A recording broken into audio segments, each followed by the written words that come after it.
Bitcoin is close to becoming worthless. Let's go.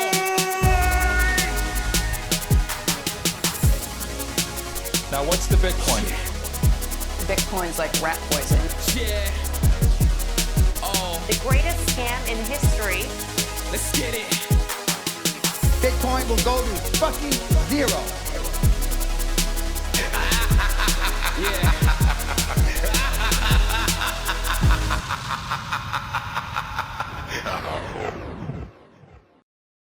Welcome back to the Bitcoin Brief, the show where me and Q&A catch up every 2 weeks to talk about Bitcoin, privacy, open source, keeping your Bitcoin secure, and the news and software updates that matter.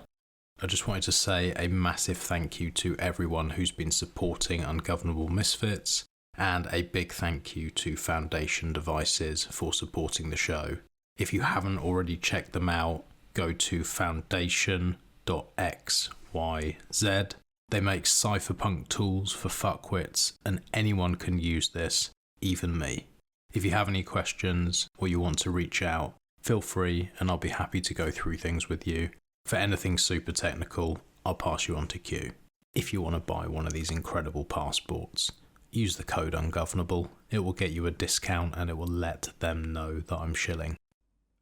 I'd also like to say a huge thank you to the Cake Wallet team. Not only are they supporting this show, but they're also bringing out some incredible features. For those of you who actually use Bitcoin and actually care about their privacy and security, Cake Wallet make it incredibly simple for you to live outside of the traditional financial system. You can use Cake Pay within the app to buy gift cards for food, petrol, and whatever else you might need day to day. You can use silent payments, and of course, you can use Monero.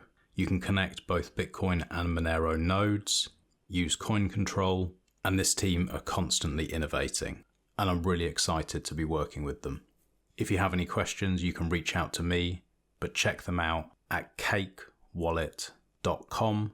Download the APK or start using this today on Mac, Windows, Linux, iPhone, or of course your Android device. Enjoy the show. Good morning. Bonjour, sir. How are you? Very well, thank you.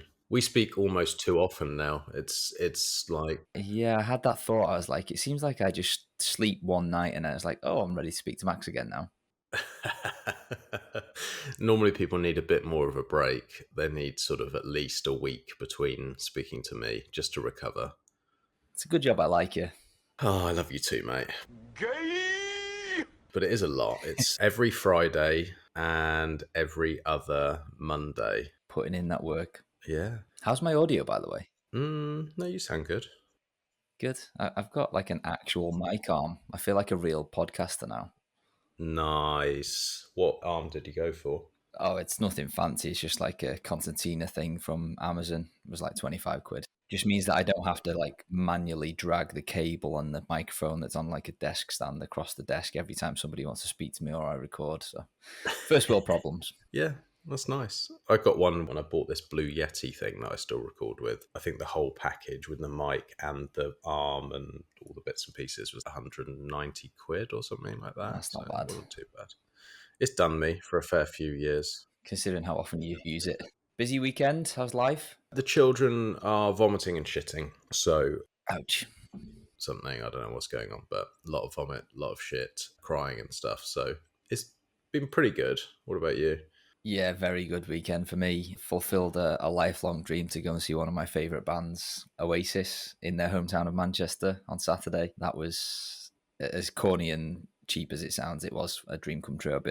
I never thought I'd see the day that they got back together. For those of you who don't know who they are, probably most of the Americans, two brothers from Manchester that were like the biggest band, probably in Europe, if not the world, throughout most of the 90s. They then had a big spat, broke up, haven't spoken to each other, and then they've kind of kissed and made up, probably because they ran out of money and they're doing another tour. And I managed to bag a ticket and went to see them on Saturday in their hometown, and it was rowdy. I bet it was. That's a nice thing to tick off if that's your favourite band and actually getting to go and do that. That's the things that you spend your sats on. Yeah. And you know, like sometimes when you go to a gig and it's like a current band and they'll do some old ones and then they'll shoehorn in some new ones that nobody really wants to hear. Like this was just straight fire, start to finish. Like their back catalogue's so big and so well known because they've been established for so long. It was just banger after banger after banger. Love it. Really good. And then yesterday, I spent most of the day packing for a family holiday, which is coming up on Thursday. So yeah, it's been a busy time in the Q&A household this last month or so. And when I get back from holiday, I'm then going to Riga the following weekend for Baltic Honey Badger. So Wow. lots of travel. I'm a bit of a jet setter at the moment for various different reasons. Is that going to fuck us on that Friday as well? The Freedom Tech Friday. Do you know what? Yeah, it probably will, mate. can't. But I'll be able to record because I'll just hole up in a hotel room somewhere. I've got an early flight, so I should be ready to set up in the afternoon when we're ready to go.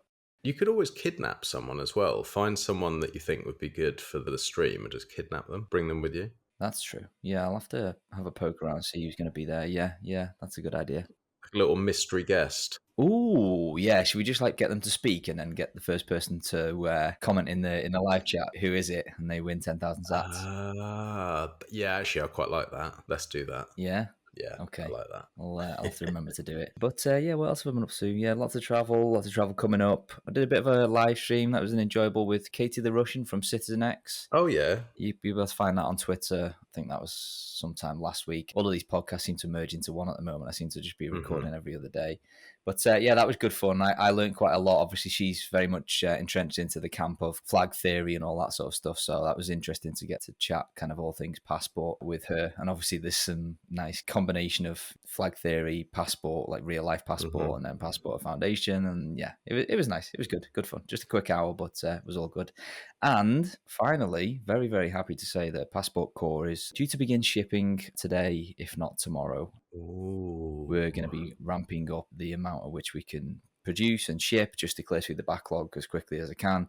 Can't see it taking much longer than a week to clear the backlog, after which point we'll have units on the shelf for people to just purchase and have shipped next day. So we appreciate everybody's patience. Once again, happy to say that we're going to be shipping those devices, and Prime is not far behind as well. So when people are actually going to be listening to this, you're probably going to be shipping. Indeed. Because this is going to be going live sort of Wednesday, probably.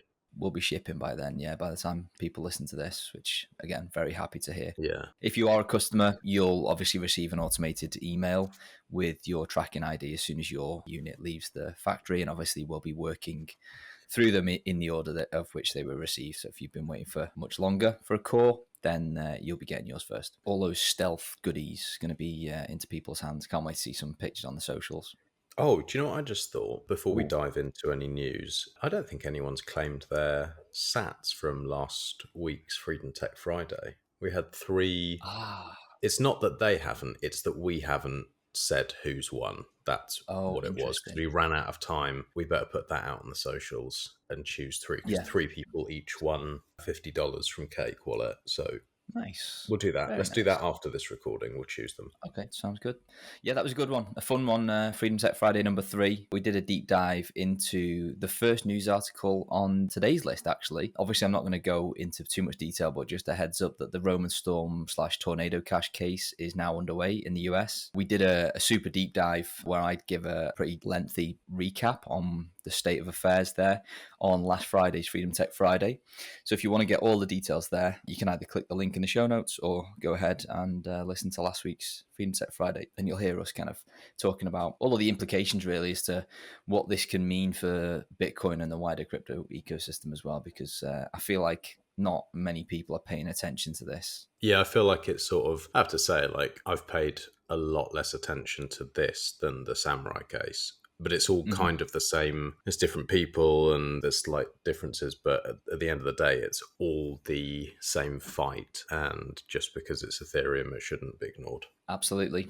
Next on the list, the Genius Act, which is an acronym. I have no idea what it stands for, but GENIUS has been signed into law by President DJT on July the 18th. This one bit of a nothing burger, if I'm being honest, but I wanted to throw it in because it has implications to the wider ecosystem and potentially could be favorable to, I guess, the ecosystem, but more towards Bitcoin as well. So Genius Act establishes a regulatory framework for dollar-backed stablecoins, making a significant step towards positioning the United States as a global leader in cryptocurrency. The legislation focuses primarily on stablecoins. It does indirectly benefit Bitcoin and the broader crypto market by creating a more favorable environment for digital asset innovation. Again, a lot of buzzwords there. And to be honest, I think the bigger impact will be the outcome of the Samurai case and the Tornado Cash case. But again, I like to include positive stuff, even albeit very minuscule levels of positivity. Whenever I can here. So that one's into law. And I believe the Clarity Act, again, another acronym, that one has passed the House and is now going to be going to the Senate. And that's the one that could be more positive for Bitcoin and the wider crypto ecosystem because it gives a lot more clarity in terms of regulations, who's able to certificate and register, under whose jurisdiction the different assets fall under and how do we classify them, etc. So similar sort of thing. How many times have you heard regulatory clarity in every single pod and every news thing? It's like the price will go higher with regulatory clarity. Oh, shut the fuck up. But now you're actually dealing with it and building, you're like, actually some of it would be quite nice just to know, like, can I do this or am I going to go to prison? Can I do this or am I going to get a massive fine? It would just be nice. Yeah. So it establishes rules for offering, selling, and trading digital commodities, requiring registration of brokers, dealers, blah, blah, blah. Decentralized finance introduces safe harbor provisions to support DeFi protocols defined as autonomous open source financial applications on decentralized systems. Protects pre-existing digital assets with a safe harbor, provided issuers meet disclosure and conduct requirements. Loads more that people can read in the show notes again. So that one's passed the House with a vote, and then I believe it's got to go to the Senate, and I've no idea how challenging it's going to be to get that passed, but we will see. Next up on the list, I don't know if you've checked mempool.space lately, Max. You may or may not see some transactions in there with fewer than 1 sat per byte fee rates. Have you spotted that yet? It's mad. I haven't actually seen that specifically, just how low they generally are. And then I've seen people messaging, and I think it was TSB where people were getting sub 1 sat per byte payments through. And it's such a weird thing to experience, to be hovering around all-time highs. There's like people buzzing around, but you can still make payments for like pennies or like less. Like last time, at least when I first got involved, I remember like there being a bit of was it 2017 or 2019? I can't remember which one it was, 2017 or 2019. And like trying to make payments, and it was like, oh, that's going to be like $200.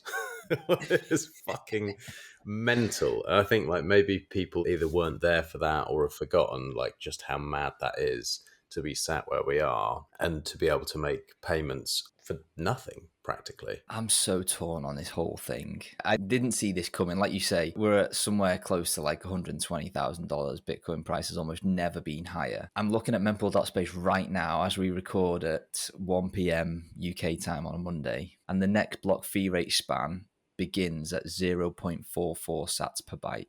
The next block. Jesus Christ. So it's not the mass adoption we all kind of hoped for. In hindsight, probably isn't or shouldn't be surprising. And the reason I say that I'm torn on it is because I would rather the quote unquote mass adoption be people using self-custody Bitcoin. Of course. But the fact that I can get into the next block with 0.5 sats per byte tells me that that clearly isn't the type of mass adoption that we've got. No. And obviously, people are using custodial solutions. They're leaving their funds on the exchange. They're buying Bitcoin treasury companies, or they're buying ETFs, which has had an impact upwards on the price, but has had almost zero impact on the mempool whatsoever. In fact, you could argue it's had a reverse impact on the mempool because fee rates are now sub 1 sat per byte. It's just a wild timeline. I just did not see it coming at all, or not to this extent, should I say. I remember chatting with a mate of mine who's been around for a while, and he was like, oh, you know, when we get into that next bull run, and we need to make sure that obviously we have all of our UTXOs like managed properly, and that we have all the different denominations, and make sure we do that now. And I actually spent a fair amount of time like going through and just making sure that I was organized and prepared for if I needed to make payments, that actually when this huge fee spike came, I wouldn't be caught with my pants down. I'm glad I spent all that time because there's absolutely zero fucking need. And just to cap off the reason why I said I was torn, really, is that as somebody who practices self-custody and nothing but, this is wonderful to me. Like, I can just make payments whenever I want for like less than $1 on chain, Yeah. permanent, immutable, cost me jack shit. Don't need to worry about whether I've got any liquidity on Lightning, and Bitcoin's still at all-time highs. So for me as a sovereign Bitcoin user, it's kind of nice. But there's always that thing in the back of your head. It's like, well, you know, what's the trade-offs of onboarding all these new people to what is essentially fake Bitcoin? Yeah. Just makes me uncomfortable. Yeah, where does it end? Because part of you wants to see the fees rise, and it would make sense. And that kind of theory of like fees will rise over time, but so will the value of Bitcoin. And then you'll use second layers for smaller payments and blah, blah, blah, and all that worrying and stuff. Because it kind of just feels weird now. It's like, are we just totally fucking wrong? Is this it? Is it just like, you don't really need these second layer solutions. You don't really need to worry about any of that because no one's going to fucking use on chain other than like you, me, and about 12 other people on Bitcoin Twitter, and the rest of people are just fucking buying ETFs. It would be useful for us in terms of the fees are going to be down, but what's the long-term implications of that? I can't see that it would be great long-term. I guess we just enjoy it for now and see what happens. Yeah, kind of all we can do, really. I mean, for as long as Bitcoin works for me and my loved ones in a sovereign manner, I'm kind of happy, really. But like I say, it feels as though we could be in that kind of boiling frog scenario at the moment where the risk of like all this fake Bitcoin and the concentration of capital and stuff like that, just, I know it doesn't give you like voting rights or anything like that in terms of the network, but I don't know, just the concentration of too many Bitcoin in too few hands just makes me feel uneasy. Yeah, we'll see, mate. Hopefully we'll be dead before it's like a major problem. Yeah. We'll see. Cheers to that. Next on the list, I'm going to caveat this one by saying I've relied heavily on some AI to kind of dumb it down for me because this is a very, very technical concept. A couple of weeks ago, we spoke about the fact that Ashigaru Terminal is the new implementation of Whirlpool from obviously the Ashigaru team. Very happy to see Whirlpool return, albeit under a slightly different guise from a different team. But a couple of days after they released it, there was some critiques leveled at some of the choices that they've made and some of the legacy choices that have kind of carried across from the old, I guess I'll call it, Samurai Whirlpool into the Ashigaru one. Again, these are very, very technical concepts, but the TLDR was basically that perhaps you weren't as well protected from a malicious coordinator as perhaps we thought in years gone by. Would that be a fair assumption as where we left it off last time, Max, before I dive in? I can't remember when we talked about it last, if I'm honest with you. I think it was on the last brief, basically. There was an initial really well thought out post by Adam BC 1984, I think, on Twitter. No idea who this guy is, but he always seems to have a level-headed approach and stuff. And he did a blog post critiquing some of the, I guess, vulnerabilities, maybe is probably the best term to give them. The Ashigaru team, since that last report, have responded.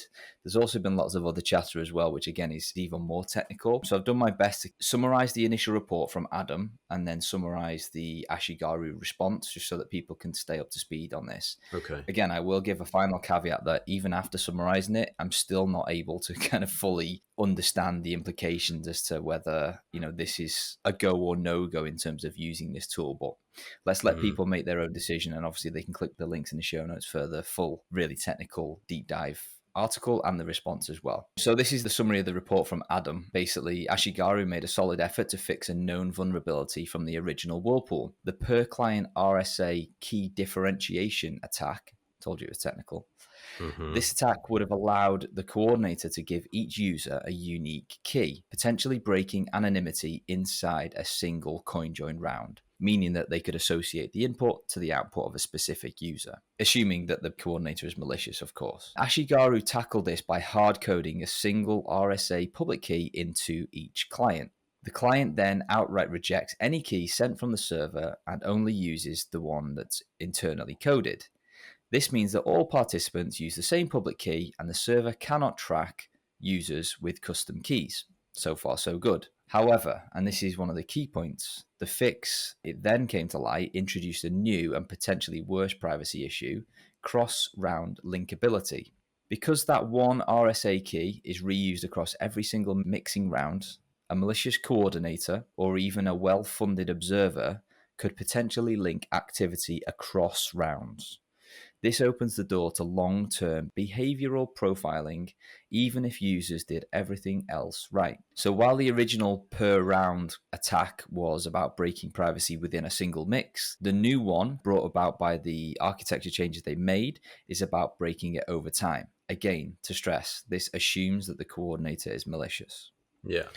So there was, again, a lot of chatter, but Ashigaru came back. They responded publicly, transparently, and point by point. Again, if you want the full details, check the link in the show notes. They accept that they've increased the risk of a denial of service attack compared to Samurai's implementation, but they disagree with the comparisons to the much weaker Wasabi 1.0 setup, which was, in fairness, not leveled by Adam. That was one of the kind of side comments from a chap called Nothing Much, who used to work at Wasabi, funny enough.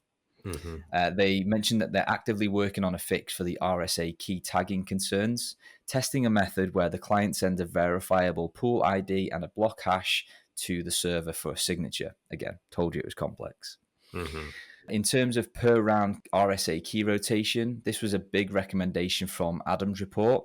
It's something they've looked at, but they haven't found a safe way to do it without introducing other vulnerabilities like per client tagging. They also said that they're open to short-lived RSA keys and rotating them daily or weekly, which would mitigate the kind of longer-term tracking potentiality of a malicious coordinator, and they're still exploring that as a possibility. Mm-hmm. Something else that was mentioned in kind of all of the feedback was, where is the decentralized coordinator that Samurai was working on and seemed to be very close to before all indictments? Yeah, it was. I remember that being like, we're like one step away, and it was kind of like an imminent thing. Weren't they talking about each dojo would be running as one? Probably haven't got the technicals right, but basically that. That was my understanding, yeah, which obviously seems like a bit of a utopia. The comment from the Ashigaru team at the moment, as for decentralization, they've made it clear that they're not going to try and copy Samurai's hidden roadmap or resuscitate the original Whirlpool project. They fought the code, renamed it, and are building their own path forward. So kind of a bit of a vague answer there, really, but it wasn't a no, never. It's probably just a case of it's really fucking difficult, so we're just taking our time. Yeah, I guess also if they're smart, and they obviously are, to be able to do this stuff, it's like if you tell people you're going to do something, you're going to be constantly criticized and people asking when, you know, it was always like when this, when that, and then you can't build as effectively. So I can imagine even if you are working on it, you might just not say, you might just do it and drop it. Having been in a similar position where obviously, you know, I work at Foundation, we've got a lot of customers and a lot of opinionated customers, which is great. But if we kind of sat there and just listened and waited for people to tell us, oh, implement this or do this, like the project would be a mess and you'd never get anything done. So you do have to just stick to a roadmap whilst being cognizant of what your customers or users want.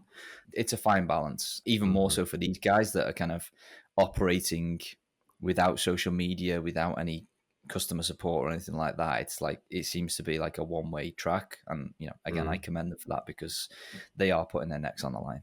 Yeah, absolutely. So what's the, after you've AI'd it and like your understanding is basically everything is okay, there is a level of trust in the coordinator.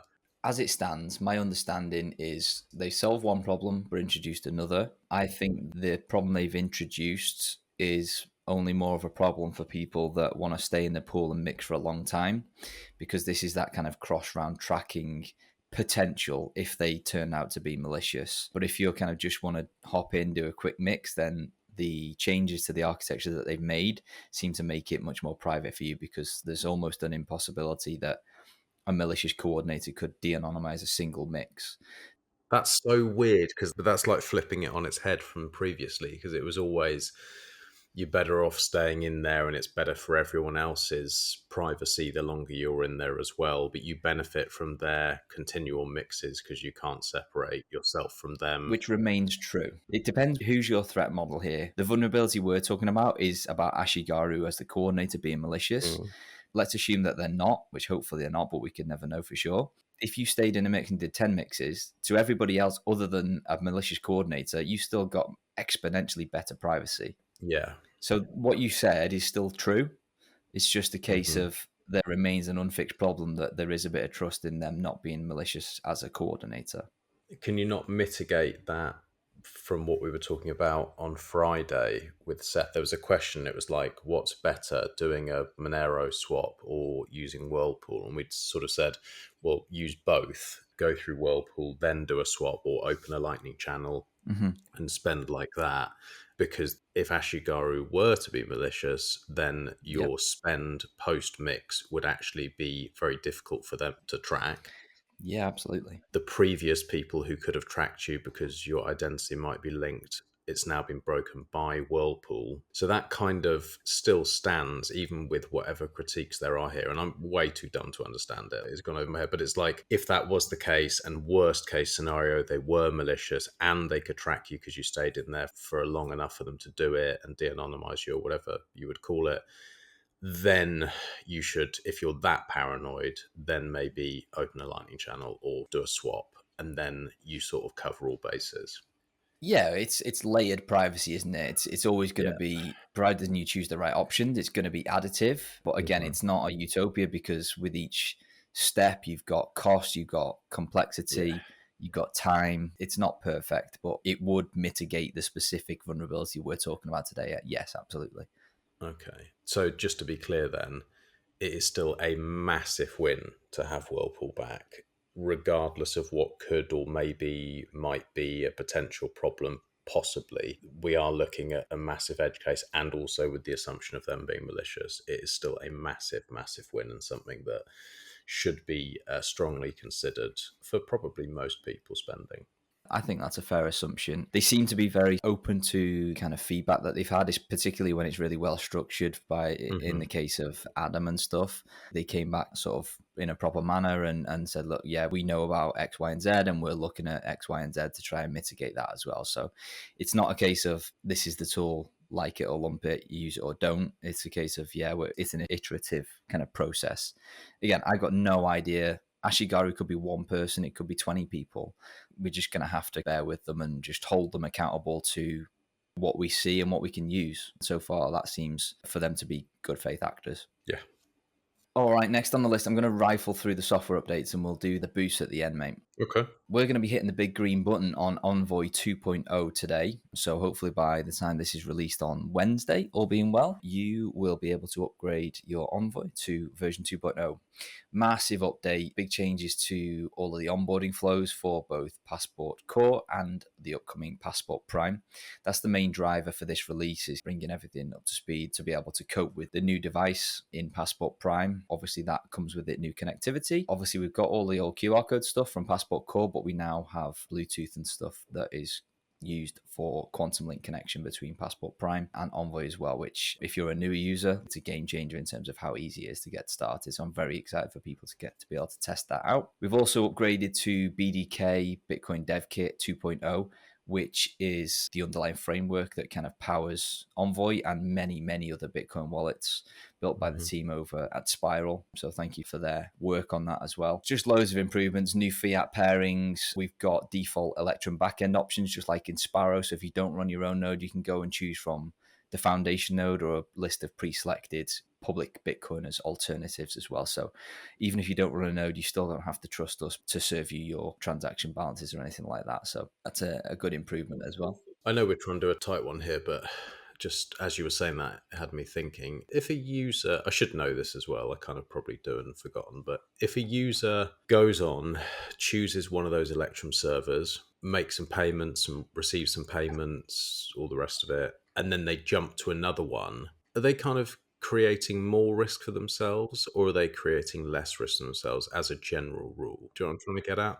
Yeah, I know what you mean. Well, what they would be doing essentially there is, because we work on a gap limit in Envoy, we don't kind of send an entire XPub. In that scenario, what it would mean is that the first server they connected to would see like the first 50 addresses and know that those 50 addresses belong to a Tor user or an IP address, depending on which connectivity option they're using.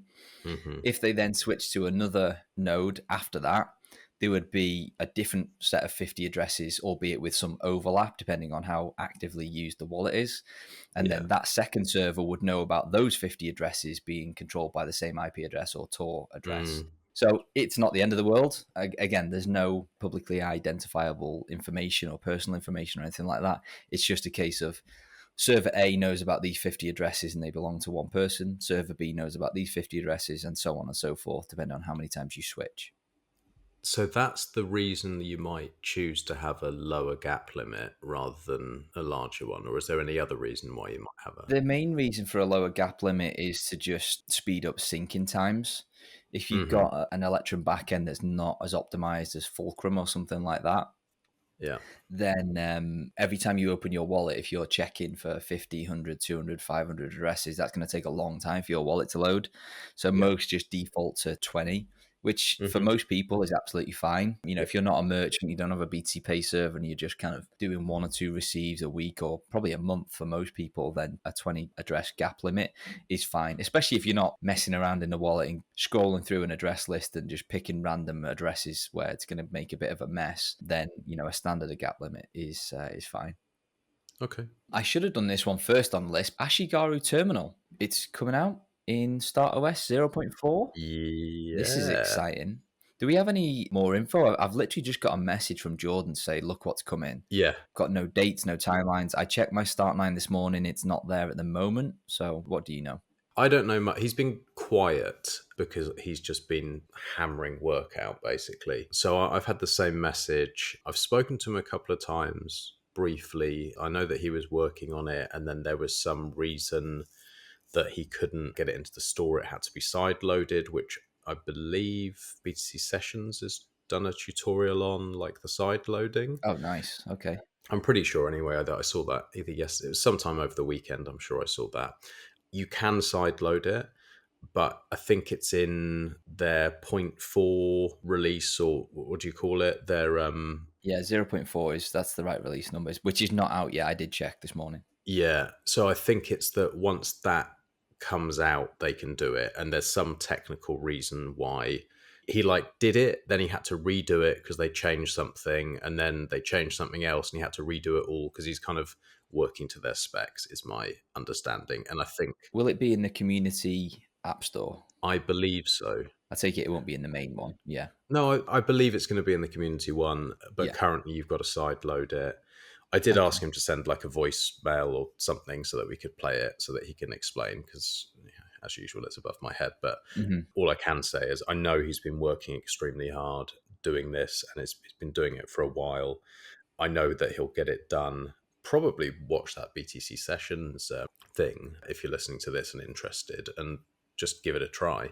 I've asked him to come on and do a confab with me at some point. That's my hope, is that we can run through the Ashigaru terminal stuff that he's been doing, because it's not the first time that he's brought something to Start9. Cool. And the TLDR here for why we're excited about this is essentially, with it being on Start9, which is, you know, a Bitcoin node amongst many other things, that it's on 24/7. It's a server. It doesn't need a screen, and you can just go to the web UI from your phone or from your computer, start your mixes through the Ashigaru terminal, and then presumably the Start9 is just going to take care of everything after that, and you just get remixes. Yeah, that's my understanding. Previous to this, he brought Dojo to the Start9 as well. And it wasn't just him. I'm pretty sure Coffee was involved and helping, and there were other people as well. And I forget who, so apologies to you. But a great example of someone who's actually out there and building and bringing really fucking useful tools to people, and just builds quietly. And correct me if I'm wrong here, and obviously no need to share any doxing information, but he's not a dev or anything close to it, right? He's just a smart fucker who works really hard and cares about this stuff, and he just works it out, just like he did with all of our OBS stuff and live streaming and all that kind of stuff. I think I said it in the last episode, but we're going to put a donation link, Paynim, for him. And if you like what he's built, if you're running a dojo in Start9 and you want to do a little donation, or if you get one of these side loaded and you like what he's done there, consider it. Absolutely. Awesome work, Jordan. Keep up the good stuff, man. Next on the list, Cake Wallet version 5.1.2. These guys seem fucking relentless. Can't keep up. New CakePay mobile UI. We've completely redesigned the CakePay mobile interface to be more intuitive, user-friendly, and visually appealing. Improvements and fixes, silent payment sync bug fixes.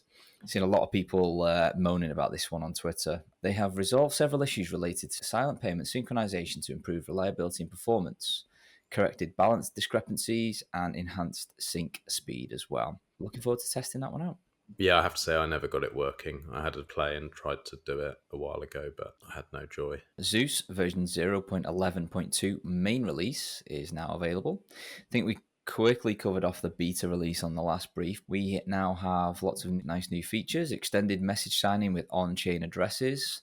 That's useful for those of you that use services like Bitter and all of those kind of services where you need to sign addresses to quote-unquote prove that you own an address.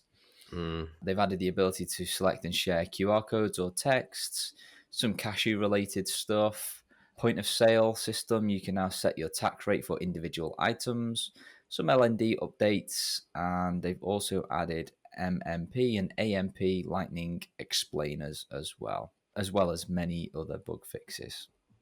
Nice. Phoenix version 2.6.2 has been released. The main item here is they have added a new screen to easily convert an amount into multiple fiat currencies at once. This screen is accessible from the settings menu or from the amount input when generating an invoice or sending a payment. Pretty useful, especially if you're living on a Bitcoin standard. Mm-hmm. Electrum desktop, remember that? Yes, I do. We haven't mentioned it for a while. Yeah, I do. Version 4.6 has been released. They've got Electrum now uses Nostr in the context of submarine swaps for discovery. They've also added more submarine swap providers, once again, communicating over the Nostr network. They've added some third-party plugins, Lightning anchor channels. They've also released a terms of use screen, which is added in this version, to the install wizard.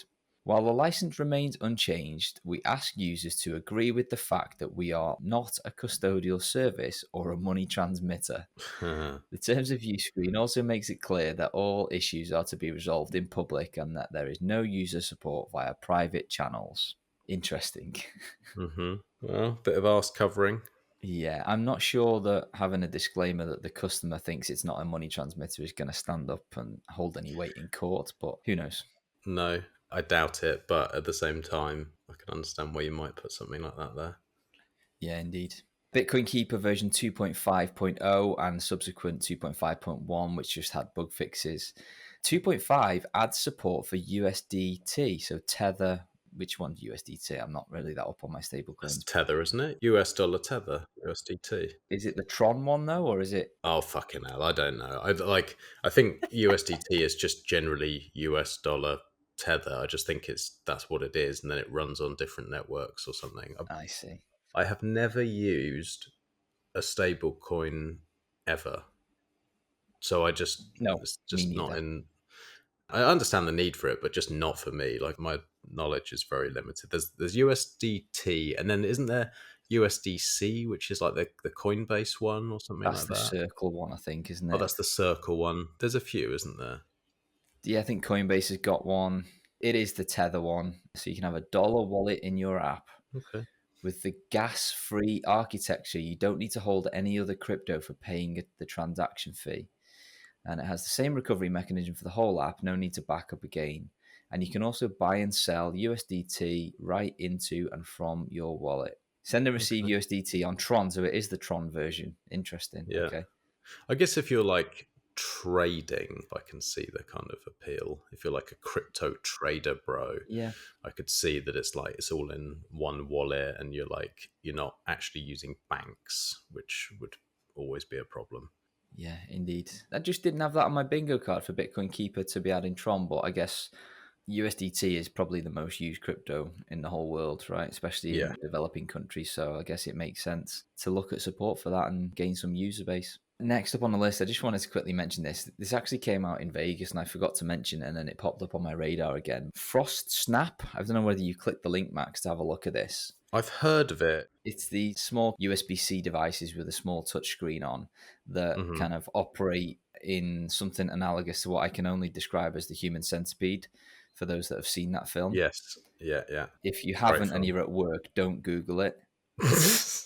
I've actually never Um, seen it. I'm too disgusted by the idea of Yeah, it. maybe wait until you're at home and on a private browser tab to Google what I mean. But once you Yeah. do see what it is, you'll understand what I mean. But the interesting part here, I know one of the guys, Nick here, he's a great guy. He's one of the team here.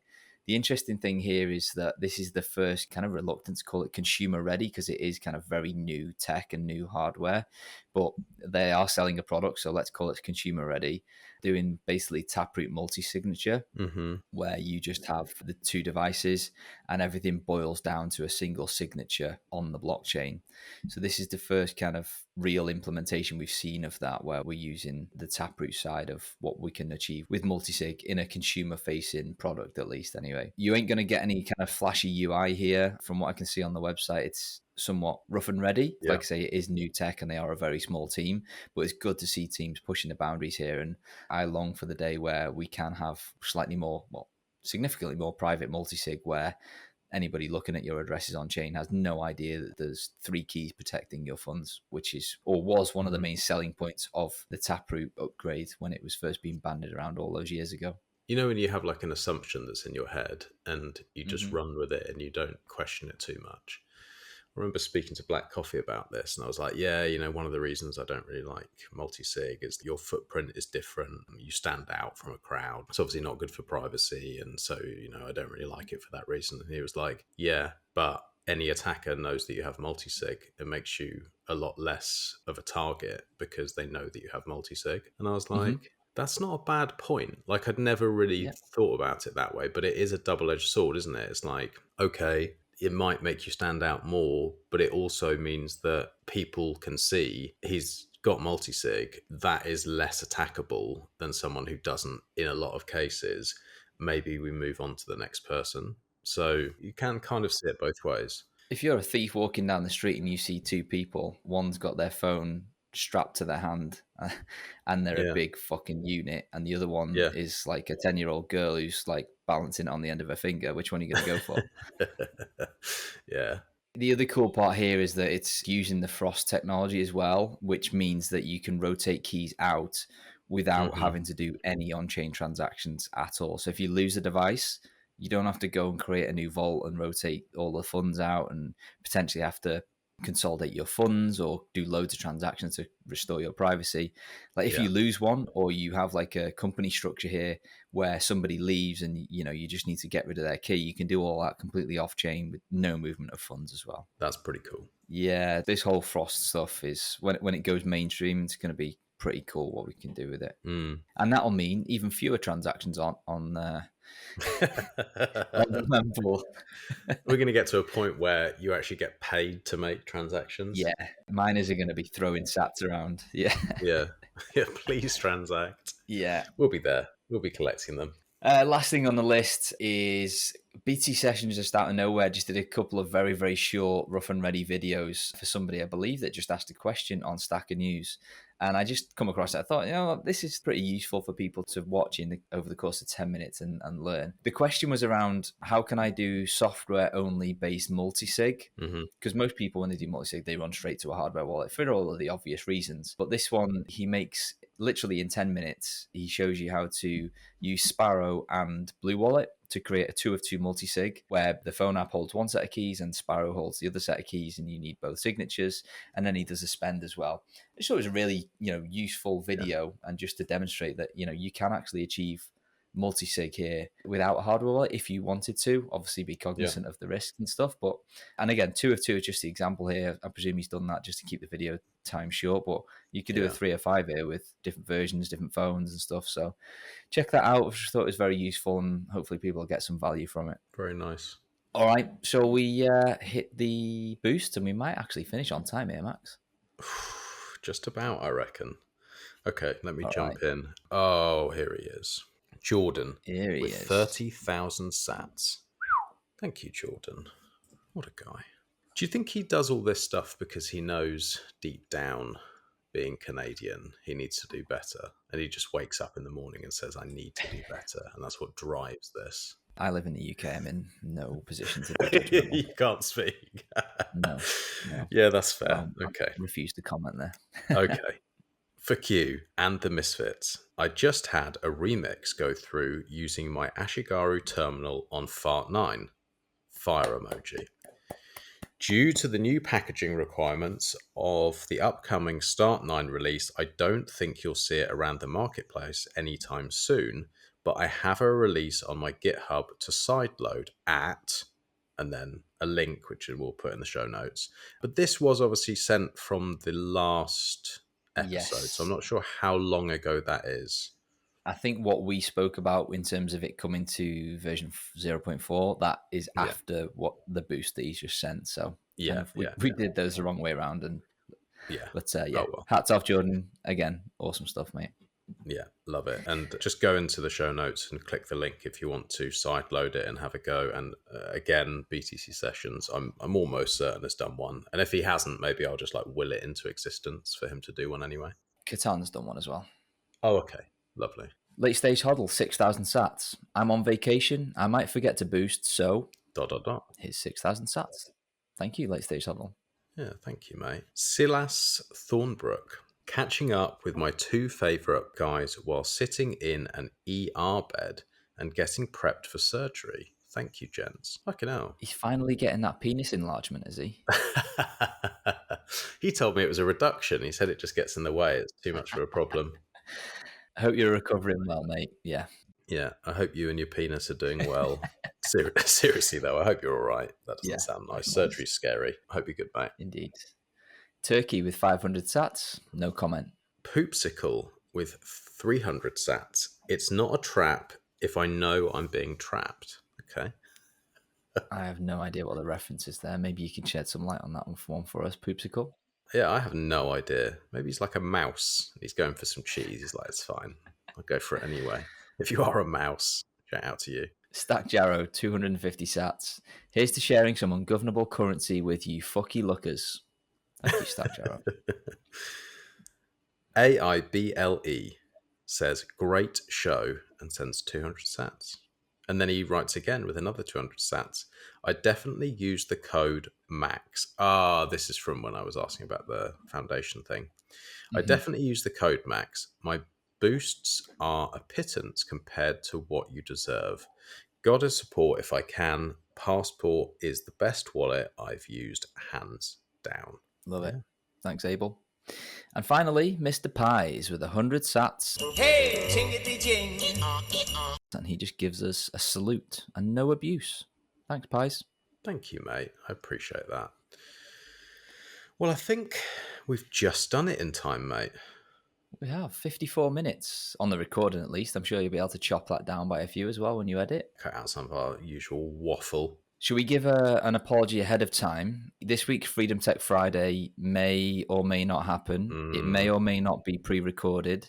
I'm doing my best to twist Max's arms to make sure that we get something available for you on Friday, guys. Okay. Bear with us. We're going through holiday season where there's multiple of us off at the same time. So we're trying to figure some shit out to make sure that we don't miss a week on week 4, which would be a catastrophe. It'd be pretty embarrassing, wouldn't it? Yes, indeed. So we're trying to figure that out and fit it in around work and family requirements. So we'll see what comes on Friday. We'll get something But once again, we really appreciate everybody's support on the brief and on Freedom Tech Friday. It seems to be really, really well received, and we appreciate you being patient with us, working through technical issues and stuff and supporting the show. So hats off again, guys. Thank you very much. It really does help give us a boost. Definitely. All right, mate. Well, I know you're busy, so I'll let you go. I'll get this over to Kerem for the editing. And then, we're going to do the choose the winners. So we'll do that today as well. Let's do it. All right, man. I'll catch you in 2 weeks. Mate. Yeah, speak to you later. Bye.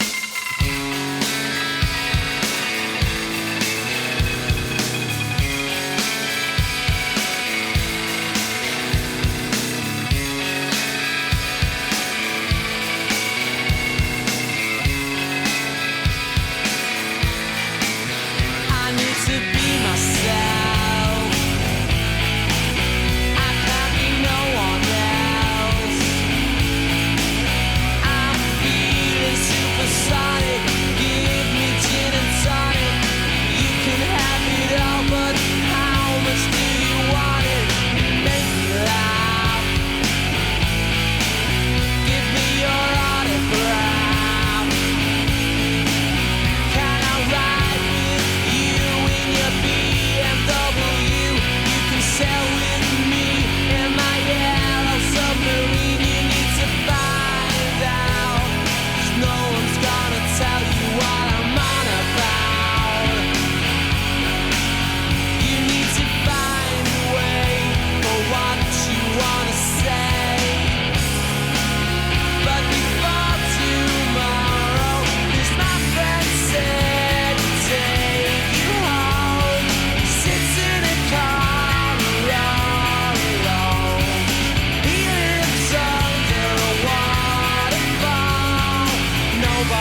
banger after banger after banger.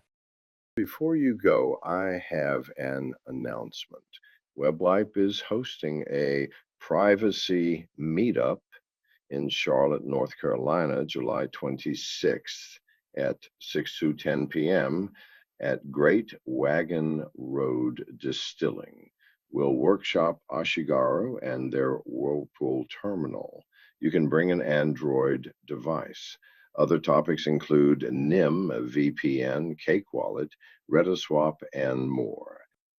I also like to congratulate Ungovernable Misfits on the new partnership, MineInbox.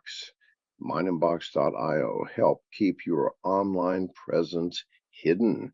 They provide anonymous server hosting solutions, virtual, private, and dedicated servers, domain registration, and DNS parking. They don't require any of your personal information, and you can purchase using Bitcoin, Lightning, or Monero. No personal information required. None. Zero. Stay ungovernable.